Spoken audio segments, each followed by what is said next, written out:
This episode is brought to you by Peacock. The new Peacock original documentary, Matthew Perry, A Hollywood Tragedy, dives deep into the beloved actor's rise to fame and his tragic death. 5 people, including Perry's personal assistant, 2 medical doctors, and an alleged Hollywood drug dealer known as the Ketamine Queen, were charged with conspiracy to illegally provide Perry with the ketamine. Explore the details of the case in this heartbreaking special, streaming now only on Peacock. At T-Mobile, our critical mission is providing unparalleled 5G coverage for when connectivity is mission critical. Introducing T-Priority, America's best 5G network experience for first responders, even in times of congestion. More capacity, faster speeds, better coverage. T-Priority from T-Mobile, built for tomorrow's emergencies, ready today. Discover more at t-priority.com. For qualifying organizations on eligible rate plans, coverage not available in some areas and may be impacted by emergencies. Dios no permitió que estas criaturas entraran en el arca de Noé. Los peces y las criaturas marinas.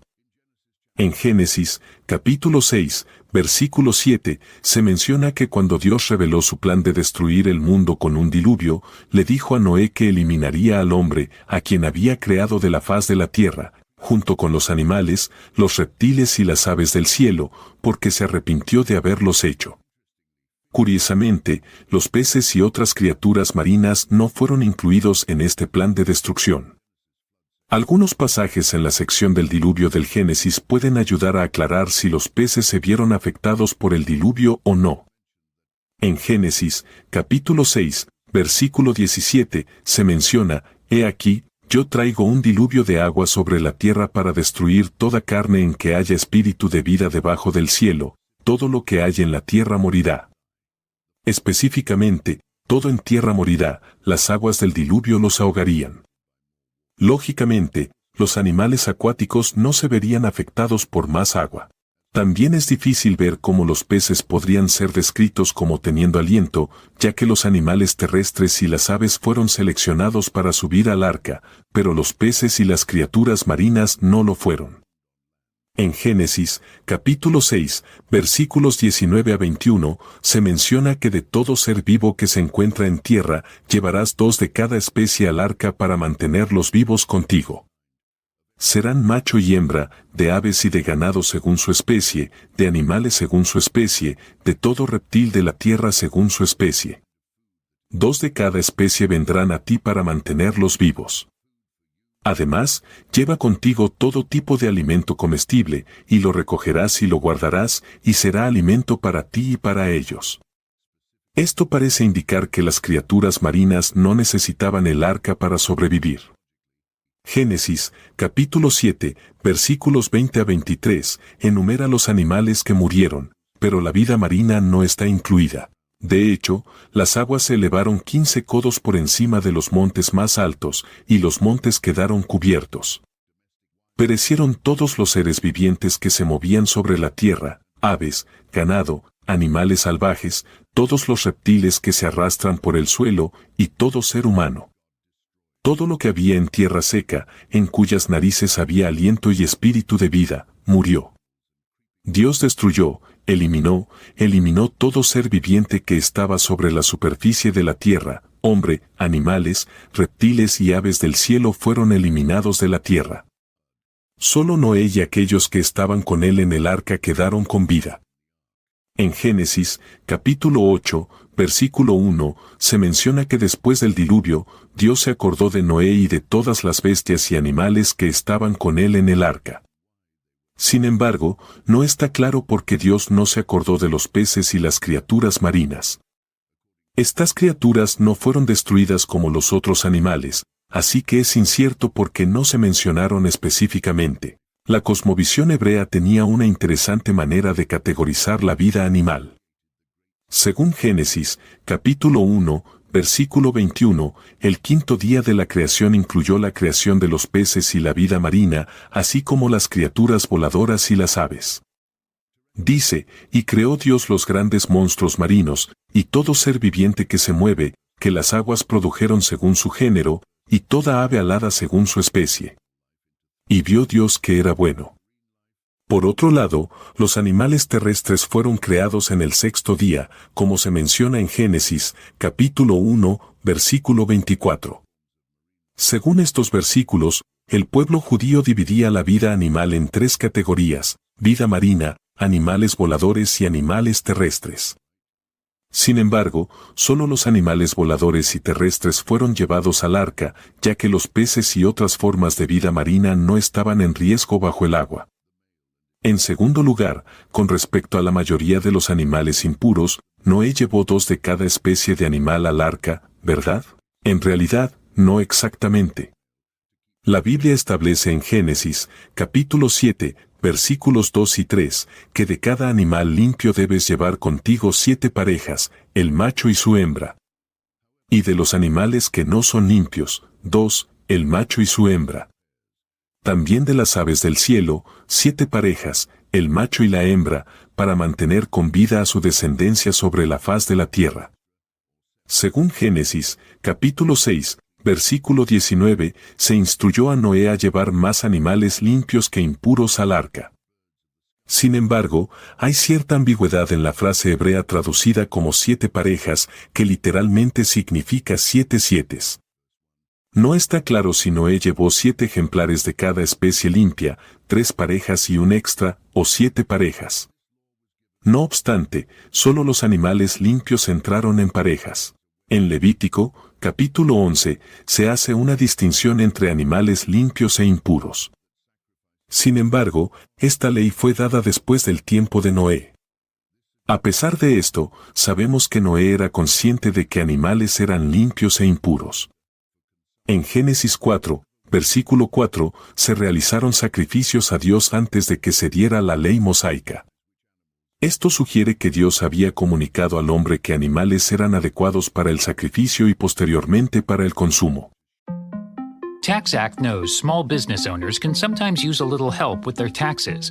That's why TaxAct has Expert Assist, a team of live tax experts ready to answer any questions you may have. Think of them as your own personal sidekick. Not like one of those funny talking animal sidekicks, more like the super smart nerding out on tax code and business casual attire sidekick, but just as helpful and lovable. TaxAct. Let's get them over with. You've maxed out your 401k, you're contributing to an IRA, and making some other investments. You're ahead of the game and doing well. But where do you go from here? The same old story can only get you so far. If you want a new take from a new type of financial professional, we invite you to get a fresh perspective beside an agent with the backing of New York Life. Insurance, investments, retirement, and more. Visit NYL.com to learn more. Investments are offered through registered representatives of NYLife Securities, LLC, member FINRA SIPC, a New York Life company. Revolutionize your cooking with the Tefal Infrared Air Fryer.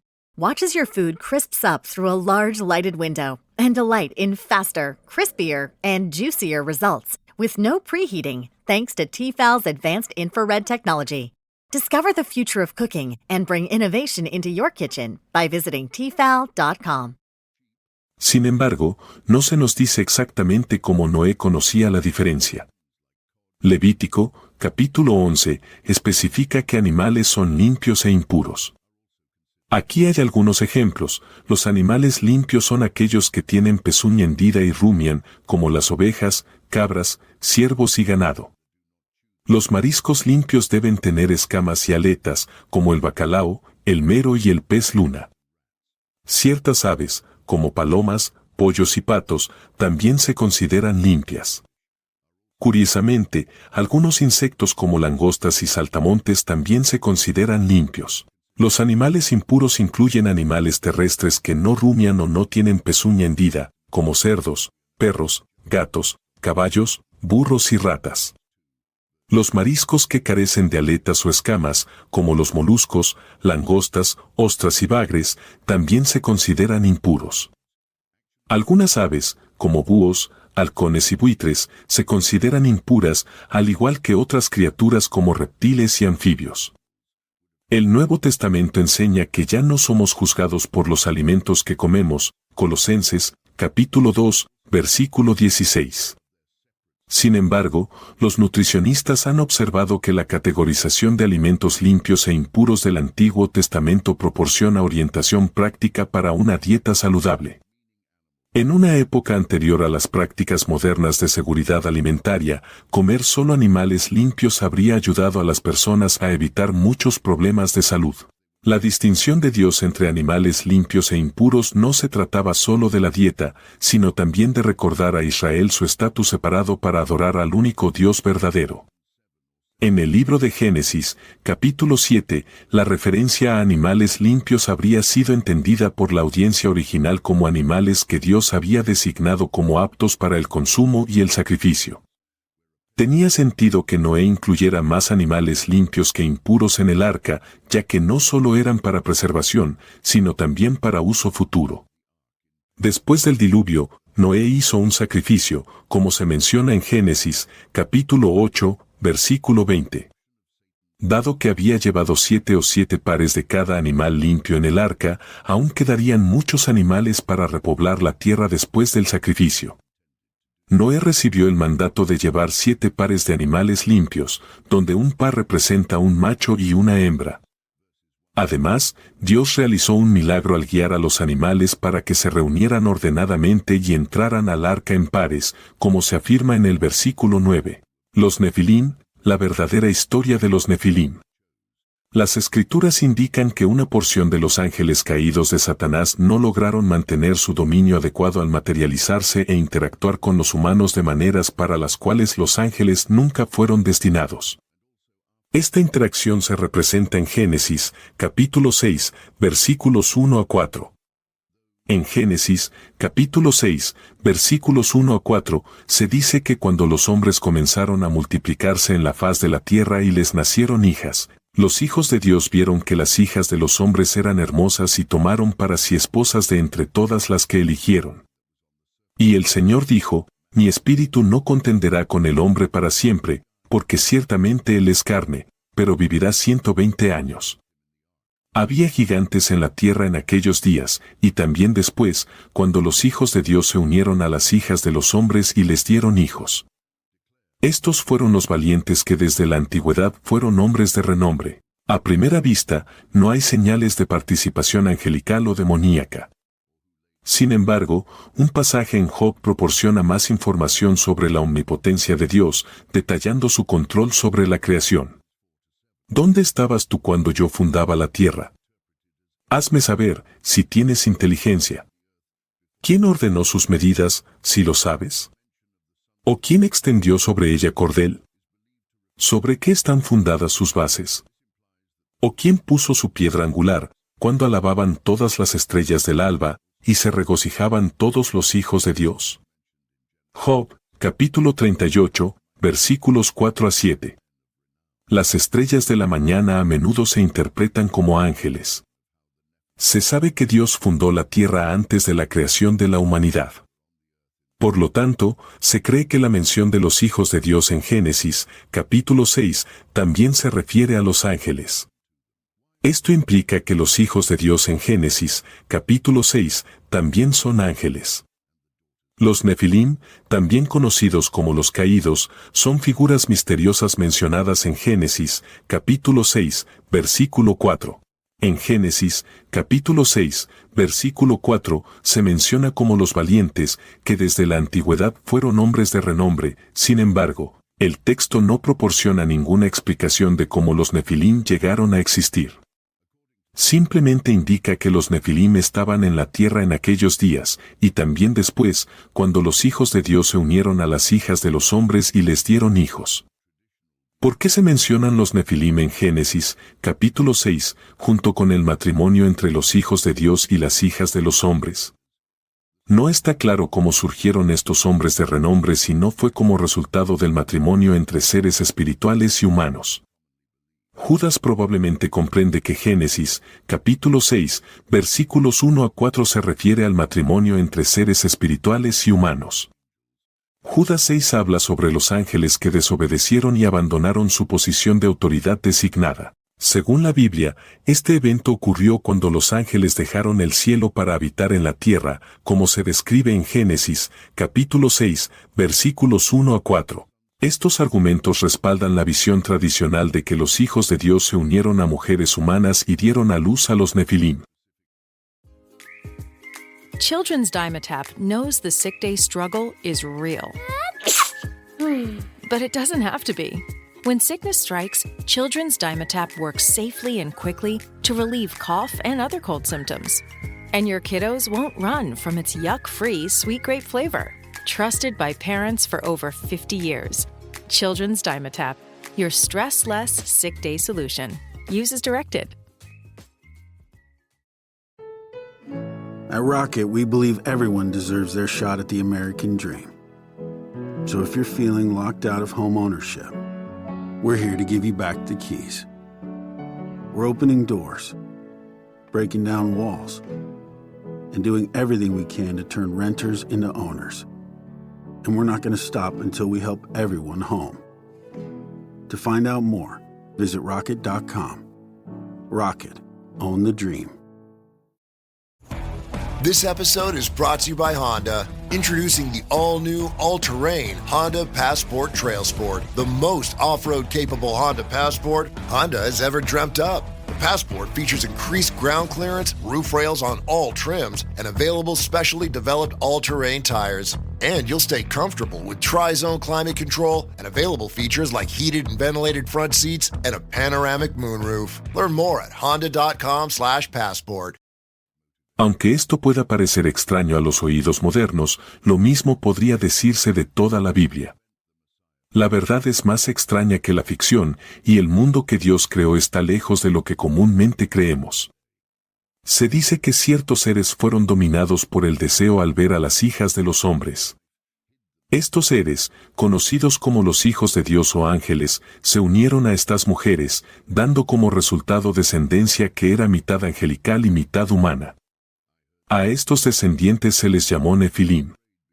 La Biblia no proporciona una razón clara de por qué los ángeles se involucraron en este comportamiento, pero se puede inferir que estos hijos de Dios eran seres malvados y retorcidos.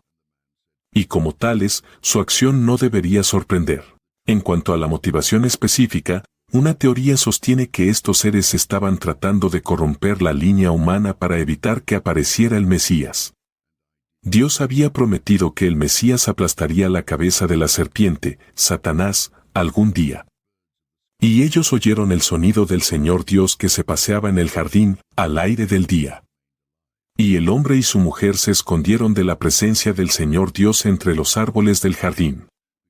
Pero el Señor Dios llamó a Adán y le dijo, ¿dónde estás? Él respondió, oí tu voz en el jardín, y tuve miedo porque estaba desnudo, por eso me escondí. Dios le preguntó, ¿quién les dijo que estaban desnudos? ¿Acaso has comido del árbol del que te ordené que no comieras? Y el hombre respondió, la mujer que me diste por compañera me dio del árbol, y yo comí. Entonces el Señor Dios dijo a la mujer, ¿qué es lo que has hecho? Y la mujer respondió, la serpiente me engañó, y comí. El Señor Dios dijo a la serpiente, porque has hecho esto, maldita serás entre todas las bestias del campo y entre todos los animales del campo, andarás arrastrándote sobre tu vientre y comerás polvo todos los días de tu vida. Y pondré enemistad entre ti y la mujer, y entre tu simiente y la simiente de ella te herirá en la cabeza, y tú le herirás en el calcañar. Podemos deducir por qué Satanás envió a sus ángeles para mezclar a los hombres con mujeres humanas. Directa o indirectamente, Satanás intentó contaminar el pool genético humano con corrupción satánica, implantando algo que se asemeja a un patógeno genético para que los humanos no fueran aptos para llevar la simiente de la mujer, el prometido Mesías en Génesis, capítulo 3, versículo 15. El Salvador no podía nacer de una madre poseída por un demonio. Entonces, si Satanás lograba infectar exitosamente a toda la raza, el libertador no podría venir, y Satanás casi lo logra.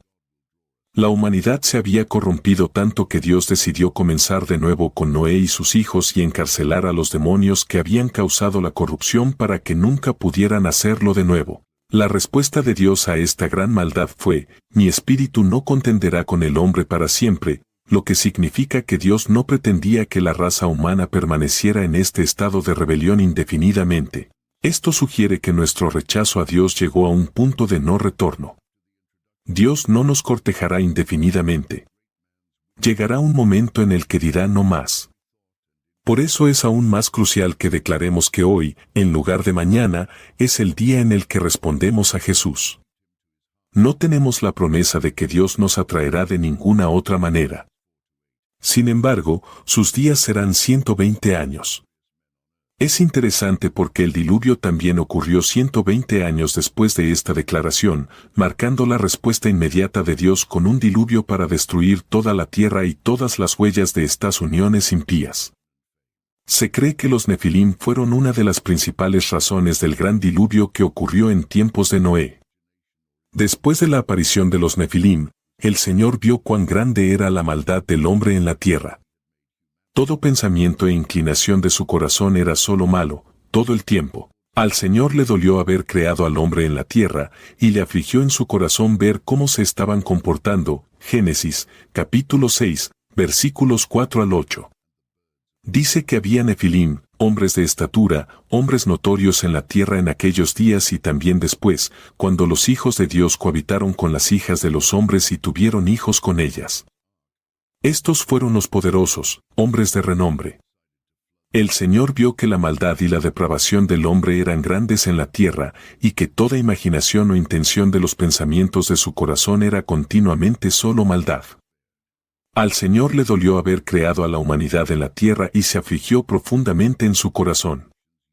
Así que el Señor dijo, voy a destruir, aniquilar a la humanidad que he creado de la faz de la tierra, no solo al hombre, sino también a los animales, a los reptiles y a las aves del cielo, porque me entristece profundamente ver a la humanidad pecando y me arrepiento de haberlos creado. Pero Noé halló gracia y favor ante los ojos del Señor. En la historia del arca de Noé, Dios estaba descontento con el estado del mundo y decidió inundar toda la tierra, lo que resultó en la destrucción de casi todo, excepto Noé, su familia y los animales en el arca. Incluso los Nefilim no se salvaron. Según Génesis 6:6, el Señor se arrepintió. Algunas traducciones usan la palabra entristeció en lugar de arrepintió. En hebreo, la palabra para expresar tristeza o arrepentimiento es nacham, que significa lamentarse profundamente o suspirar intensamente. Decir que el Señor se arrepintió es una forma en que Dios utiliza el lenguaje humano para ayudarnos a comprender su corazón. El verso implica que el pecado humano rompió el corazón de Dios. Dios es amor completo, Él nos ama y no quiere que nada nos salga mal. Le duele cuando pecamos y se estremece por nuestros pecados. ¿Pero por qué los hombres se volvieron de repente tan violentos? ¿Fue porque la estirpe divina se mezcló con la estirpe malvada, o fue, al menos en parte, porque la humanidad se mezcló con seres espirituales? Argumentaría a favor de la última hipótesis. This episode is brought to you by Global X. Since 2008, Global X ETFs has been committed to empowering investors with unexplored, intelligent solutions. Global X specializes in exchange-traded funds that offer exposure to the artificial intelligence ecosystem, including themes like data centers, robotics, semiconductors, and cloud computing. To learn more about Global X's entire suite of ETFs, from covered calls, fixed income, emerging markets, and more, visit globalxetfs.com. What if an appliance emergency didn't have to be?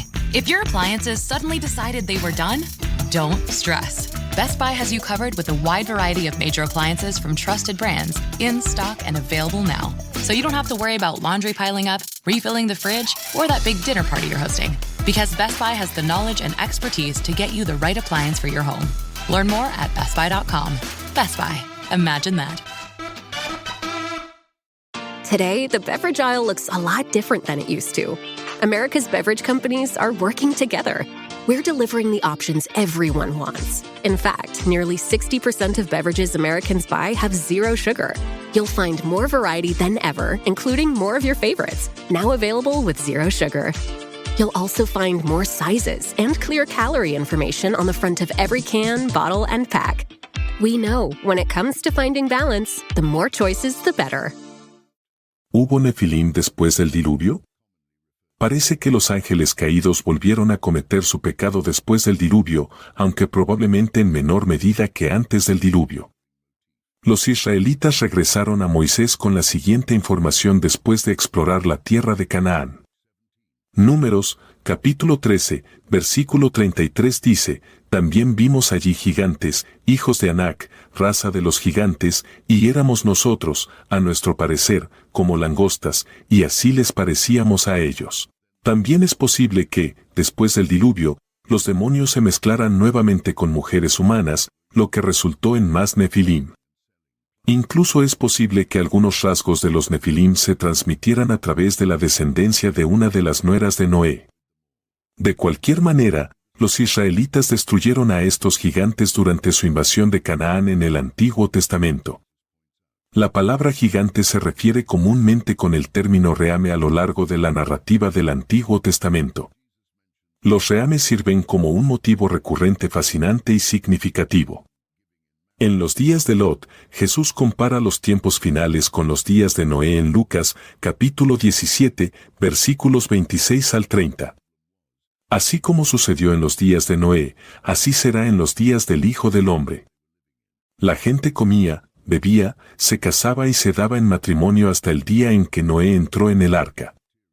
Entonces vino el diluvio y los destruyó a todos. Lo mismo sucedió en los días de Lot.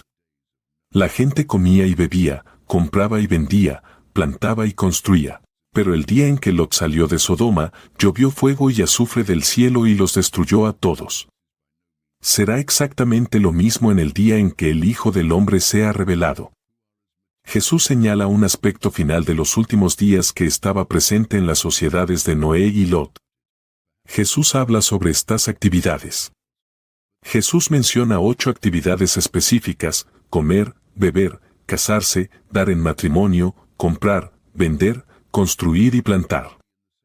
No hay nada intrínsecamente pecaminoso en estas actividades. Entonces, ¿cuál era el problema? El problema era que estaban tan inmersos en estas actividades que no reconocieron los tiempos en los que vivían. Resumiría este problema en una palabra: materialismo. Estaban tan inmersos en lo material que no tenían comprensión ni alerta hacia lo espiritual y lo eterno. El último rasgo de los días de Noé y Lot entonces era el materialismo. ¿Cuánto materialismo existe en el mundo hoy en día? Diría que la civilización occidental está prácticamente inundada de él, y esto no excluye de ninguna manera a los cristianos. Hay muchos cristianos profesos que son tan materialistas en sus corazones como los incrédulos. Tal vez sean un poco menos demostrativos al respecto. Tal vez no sea tan evidente en sus estilos de vida, pero están absorbidos por el materialismo. Jesús nos advirtió que si caemos en el abismo del materialismo, no estaremos preparados cuando Él venga. Estaremos en la misma categoría que la gente de los días de Noé y Lot. La narrativa paralela en Lucas, capítulo 17, versículo 26 dice así: así como sucedió en los días de Noé, así también será en los días del Hijo del Hombre. Para entender los días previos al regreso de Jesús, por lo tanto, necesitamos descubrir cómo eran los días de Noé. Para conocer esos días, examinaremos el libro de Génesis en busca de los elementos esenciales. En el lado positivo, la alerta para la supervivencia, hemos discutido los elementos malignos que prevalecían durante los tiempos de Noé y Lot. Como vimos, varias formas de maldad eran comunes. Sin embargo, sería injusto pintar una imagen completa de esos tiempos sin resaltar también el lado positivo. Porque había un lado positivo en esos tiempos en 2 aspectos principales. Hay buenas noticias acerca de los días de Noé, como dice Génesis, capítulo 6, versículo 9, estas son las generaciones de Noé. Noé era hombre justo y perfecto en sus generaciones, con Dios caminó Noé. Entre todas estas personas, había un hombre que tenía una relación íntima y personal con Dios. Dios podía hablarle y contarle cómo veía la situación y el juicio que estaba por traer. Para nosotros, como creyentes, Noé establece un estándar que deberíamos seguir. Noé y su familia fueron los únicos sobrevivientes de esa tragedia. Me parece claro que solo aquellos que vivan como Noé y su familia sobrevivirán hoy en día. Hebreos, capítulo 11, tiene solo un versículo acerca de Noé. Por la fe Noé, cuando fue advertido por Dios acerca de cosas que aún no se veían, con temor preparó el arca en que su casa se salvase, y por esa fe condenó al mundo, y fue hecho heredero de la justicia que viene por la fe. Número 4. La generación malvada. Jesús se encuentra con las almas encarceladas por el diluvio. Esto es lo que sucedió en el ámbito espiritual cuando Jesús murió. Jesús enfrentó el gran desafío de sacrificar su vida por el bien de todo el mundo. A pesar de la abrumadora y terrible naturaleza de esta misión, la aceptó. Después de colgar en la cruz durante 3 horas, Jesús entregó su vida. Sin embargo, no estaba indefenso, ya que solo él tenía la autoridad para poner fin a su propia vida. ¿Qué sucedió en el ámbito espiritual después de este evento? Pedro proporciona la respuesta a esta pregunta. Pedro fue una de las 2 primeras personas que Jesús llamó para que lo siguieran. Inicialmente, era fácilmente influenciable como un junco soplado por el viento. Sin embargo, después de que Jesús lo dejó, se volvió firme como una roca. Pedro siempre estaba en primer lugar en las listas de los 12 y era el portavoz no oficial del grupo. ¿Sabes a dónde fue su espíritu? ¿Qué le sucedió? ¿Terminó en el cielo o en el infierno?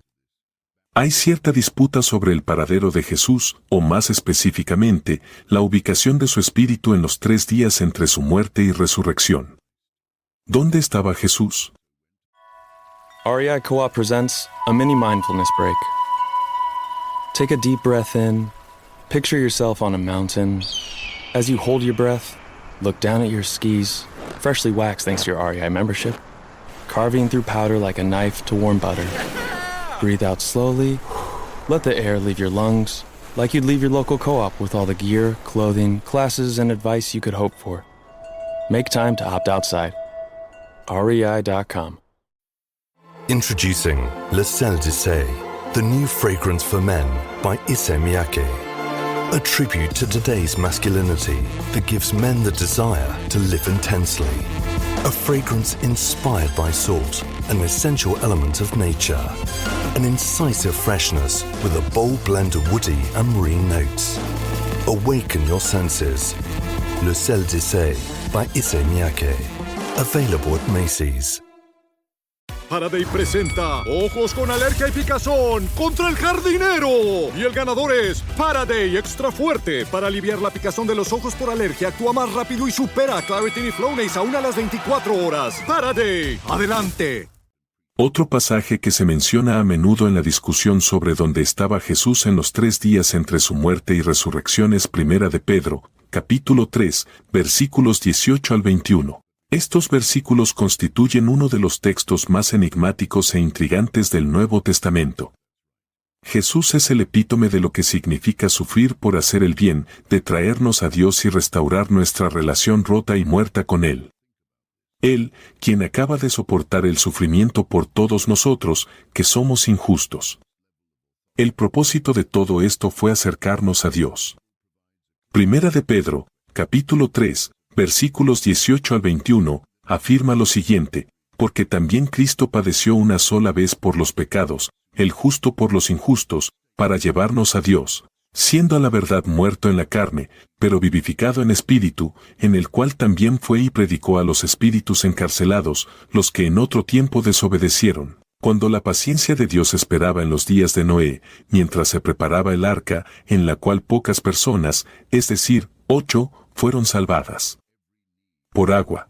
Correspondiendo a esto, el bautismo ahora nos salva, no por la remoción de la suciedad corporal, sino como la respuesta de una buena conciencia hacia Dios, mediante la resurrección de Jesucristo. Leemos que Él también fue y predicó a los espíritus en prisión, que antes habían sido desobedientes. Jesús predicó a los espíritus en prisión con la ayuda del Espíritu Santo. Parece que esto ocurrió después de la muerte de Jesús, pero antes de su resurrección. ¿Realmente Jesús predicó a los espíritus en el Hades? Sí, es correcto.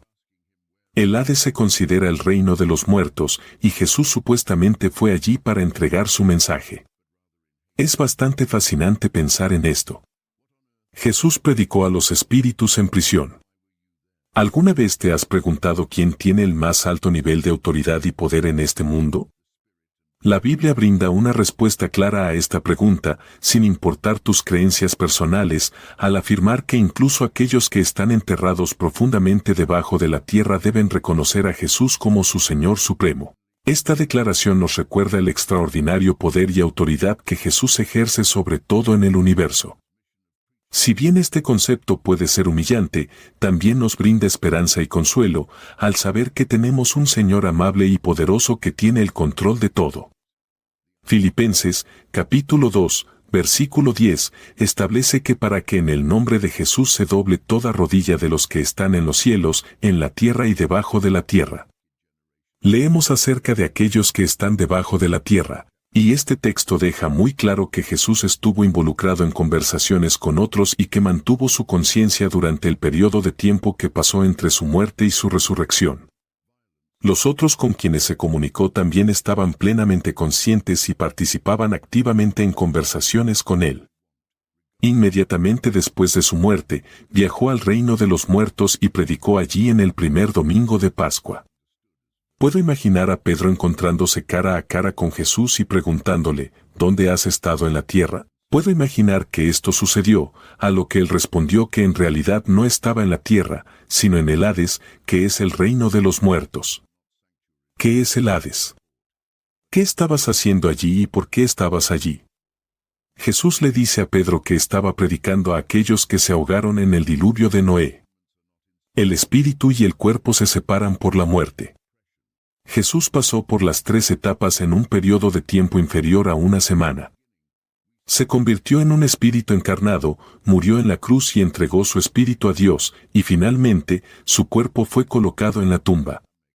Continuó viviendo en su forma espiritual y llevó a cabo su misión de predicar el domingo de Pascua por la mañana.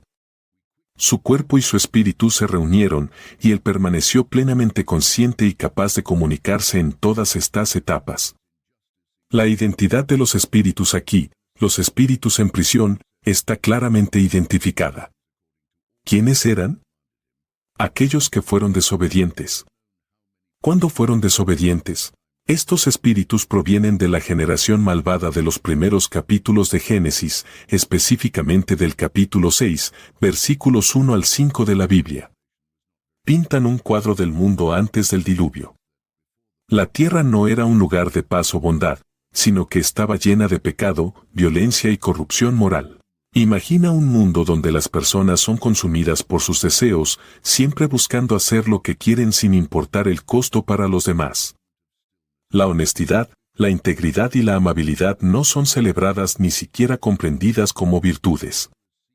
En cambio, la decepción y la manipulación dominan el día.